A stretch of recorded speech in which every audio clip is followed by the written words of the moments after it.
Hello everyone. Today I am here with the Viva based video. आप सबकी बहुत request पे मैं वाइवा बेस्ड वीडियो लेकर आई हूँ कि बोर्ड के प्रैक्टिकल एग्ज़ाम में एग्जामिनर आपसे कैसे क्वेश्चंस पूछता है और आप उसमें क्या रिप्लाई करोगे। उससे पहले मैं आपको दिल से थैंक यू बोलना चाहती हूँ आपके इतने सपोर्ट और प्यार के लिए। आपने जो मेरे प्रैक्टिकल टर्म 2 वाले वीडियो को इतना प्यार दिया, आपने उससे रियल में इतना कुछ सीखा और वो वीडियो आपके लिए इतना हेल्पफुल रहा। Thank you so much. तो हम जल्दी से देखते हैं कि एग्जामिनर वाइवा में कैसे क्वेश्चंस पूछते हैं। आपको सिलेबस पता होगा कि एक मेजर एक्सपेरिमेंट में आपको माइटोसिस की स्लाइड प्रिपेयर करनी है। तो सबसे पहले क्वेश्चन यही हो जाता है कि what slide have you prepared. You have to say mitosis. तो आपने माइटोसिस की स्लाइड प्रिपेयर की है। माइटोसिस की स्लाइड आपने किससे प्रिपेयर की है, आपने कहाँ से माइटोसिस देखी है। तो आप बताओगे कि आपने अनियन की रूट टिप को ग्रो किया। क्यों अनियन की रूट टिप से लिया? क्योंकि जो माइटोसिस है it's a kind of cell division जो सभी सोमैटिक सेल्स में होता है, सभी वेजिटेटिव सेल्स में होता है। किसी भी हम स्टेम की ग्रोइंग टिप पे या रूट की ग्रोइंग टिप पे हमारी जो भी मेरिस्टेमेटिक सेल्स हैं जो डिवाइड कर रही हैं रैपिडली, वहाँ पर हम इस तरह के सेल डिवीजन को देख सकते हैं। उसके बाद माइटोसिस इज इक्वेशनल डिवीजन। क्यों कहते हैं इक्वेशनल डिवीजन? क्योंकि यहाँ पर chromosome number remain same. 46 chromosome है अगर पेरेंट सेल में, तो डॉटर सेल में भी क्रोमोसोम नंबर 46 होगा। तो that is why it is also called as equational division. Equal रहता है क्रोमोसोम नंबर। उसके अलावा एक दूसरे तरह का सेल डिवीजन है, वो कौन सा है? That is meiosis. Meiosis is a kind of cell division जिसको हम कहते हैं रिडक्शन डिवीजन। क्यों कहते हैं इसको रिडक्शन डिवीजन? क्योंकि यहाँ पर chromosome number reduce to half. अगर 46 क्रोमोसोम नंबर है हमारे सेल में, तो after meiosis chromosome number will be 23। Meiosis आपको कहाँ पर देख सकते हो आप?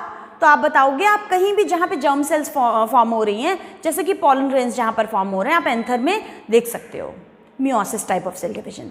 तो इस तरह से ये तो माइटोसिस मियोसिस की होता क्या है वो बात हुई। उसके अलावा ये माइटोसिस मियोसिस में क्या क्या स्टेजेस होती हैं थोड़ा बहुत आपको पता होना चाहिए, because you have to mention the stages.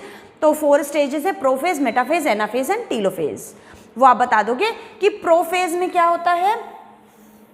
Prophase में आपको क्रोमोसोम्स कंडेंस हो जाते हैं सेल के अंदर। ये न्यूक्लियर मेम्ब्रेन है, क्रोमोसोम्स कंडेंस होके प्रॉपरली क्रोमोसोम के फॉर्म में विजिबल होने लगते हैं। न्यूक्लियर मेम्ब्रेन डिसॉल्व होने लगती है और सभी सेल ऑर्गेनल्स भी डिसअपियर हो जाते हैं। प्रोफेज। मेटाफेज में क्या होते हैं? क्रोमोसोम्स इक्वेटर पे अलाइन हो जाते हैं।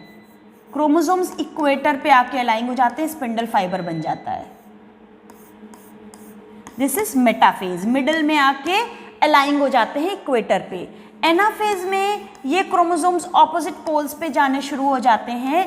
ये ऑपोजिट पोल्स पे जाने शुरू हो जाते हैं दिस वे। टीलोफेज में क्या होता है?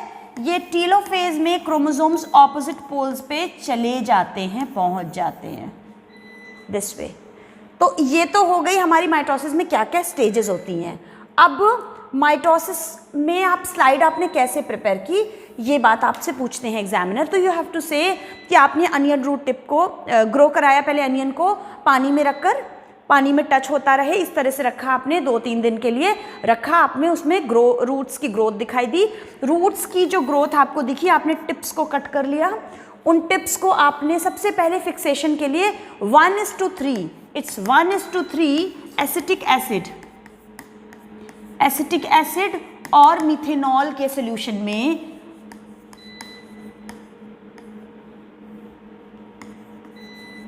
मींस अगर आपने 1 ml एसिटिक एसिड लिया है तो 3 ml मिथेनॉल, ये आपका सॉल्यूशन होगा। और इसमें आप थोड़ी देर के लिए रखोगे। कभी कहीं कहीं पर 24 आवर्स मिलता है, कभी 1 आवर। तो एग्जाम में आप 1 आवर ही रखोगे, ऑब्वियसली 24 आवर्स नहीं रखोगे। तो 1 आवर के लिए आप इस सोल्यूशन में रख दोगे। दिस इज फॉर, ये स्टेप हम क्यों कर रहे हैं? फिक्सेशन के लिए कर रहे हैं। फिक्सेशन का क्या मतलब है कि हमारी सेल्स और टिश्यूज जो जिस फॉर्म में है इंटैक्ट हो जाए, जो डिवीजन की स्टेज है वो एज इट इज उस फॉर्म में रुक जाए, दैट इज फिक्सेशन। तो ये हमारा पहला स्टेप है। दूसरा फिर हम क्या करते हैं? दूसरे स्टेप में हम HCl HCl हाइड्रोक्लोरिक एसिड में 1 मिनट के लिए रख के स्लाइड को वार्म करते हैं।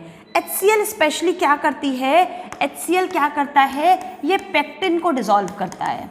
बहुत सारे बच्चों को नहीं पता होता है, यू शुड नो कि HCl पेक्टिन को डिसॉल्व करता है। पेक्टिन कहाँ पर होता है, कैल्शियम पेक्टेट की बनी हुई हमारी मिडिल लैमेला होती है। मींस ये 2 हमारी सेल्स हैं, तो इन 2 सेल्स के बीच में कैल्शियम पेक्टेट की मिडिल लैमेला होती है, उसको ये डिसॉल्व करता है HCl, जिससे कि सेल्स सेपरेट हो जाती हैं। बाद में आप सेल्स को जब स्लाइड्स को कवर स्लिप लगा के जब स्लाइड को टैप टैप करते हो तो सेल्स सारी बिखर जाती हैं, क्योंकि हम पेक्टिन उसका डिसॉल्व कर चुके हैं HCl की हेल्प से। नेक्स्ट है, आप स्टेन किससे करते हो, which stain do you use in this slide formation. तो आप यहाँ पर स्टेन यूज़ करते हो एसीटोकार्मीन। एसीटोकार्मीन स्टेन क्यों यूज़ करते हो, क्योंकि ये स्टेन DNA या क्रोमोसोम को स्टेन करता है। तो दिस स्टेन स्टेन्स क्रोमोसोम। कई बार पूछते हैं एग्जामिनर, इसके अलावा आपने और कौन कौन से स्टेन्स पढ़े हैं, सुने हैं। तो आपको याद होगा, आप 9th क्लास ऑनवर्ड जब स्लाइड बना रहे हो, सैफ्रेनिन नाम का एक स्टेन है जो रेड कलर का स्टेन देता है। ये प्लांट सेल्स को स्टेन करता है, ये प्लांट सेल की सेल वॉल को स्टेन करता है। अनियन की जो आपने पील से स्लाइड बनाई थी सेल की 9th क्लास में, वहाँ आप सैफ्रेनिन यूज़ करते हो। एक और स्टेन होता है मिथाइलिन ब्लू। मिथाइलिन ब्लू नाम का स्टेन ब्लू कलर का होता है, ऑब्वियसली नाम से ही क्लियर है, ये एनिमल सेल को स्टेन करता है। आयोडीन आपको पता है स्टार्च को स्टेन करता है, ब्लू कलर का होता है, और ये स्टार्च की प्रेजेंस देखने के लिए हम यूज़ करते हैं। तो ये कॉमन से स्टेन्स है जो आप 9th क्लास ऑनवर्ड्स पढ़ रहे हो, इसलिए you are suppose to know all this. ये तो हो गया हमारा स्लाइड प्रिपरेशन की बात। सेकेंड है सॉइल का एक्सपेरिमेंट। तो सॉइल में usually pH, water holding capacity, तो pH क्या होता है, इट्स हाइड्रोजन आयन कॉन्सेंट्रेशन। फिर वाटर होल्डिंग कैपेसिटी क्या होती है, आपको क्लियर होना चाहिए कि आप क्या करते हो वाटर होल्डिंग कैपेसिटी में। एक टेस्ट ट्यूब या फिर आप मेजरिंग सिलेंडर में यहाँ बीकर के ऊपर यहाँ आप सॉइल डालते हो, ये आपने सॉइल डाला है, यहाँ पर कुछ आप वाटर ऐड करते हो। सेम अमाउंट ऑफ सॉइल लेनी है, सेम अमाउंट ऑफ वाटर दोनों जगह लेना है। यहाँ पर पानी का वॉल्यूम कितना है, आपके पास 2 टेस्ट ट्यूब हैं, यहाँ पर इतना पानी है, यहाँ पर इतना पानी है। वाटर होल्डिंग कैपेसिटी किसकी ज़्यादा है, किस सॉइल ने ज़्यादा वाटर होल्ड करके रखा है, इसने ज़्यादा वाटर होल्ड कर लिया इसलिए परकोलेट होके बहुत कम पानी नीचे आया। इसने ज़्यादा होल्ड नहीं किया, लाइक सैंडी सॉइल, सारा पानी नीचे आ गया। तो वाटर होल्डिंग अगर ज़्यादा होगी तो वो बेटर क्वालिटी ऑफ सॉइल है। जैसे क्लेई सॉइल में वाटर होल्डिंग कैपेसिटी ज़्यादा होती है। आप देखते हो पानी नीचे बहुत ही कम आता है, बहुत ही कम पानी आता है नीचे।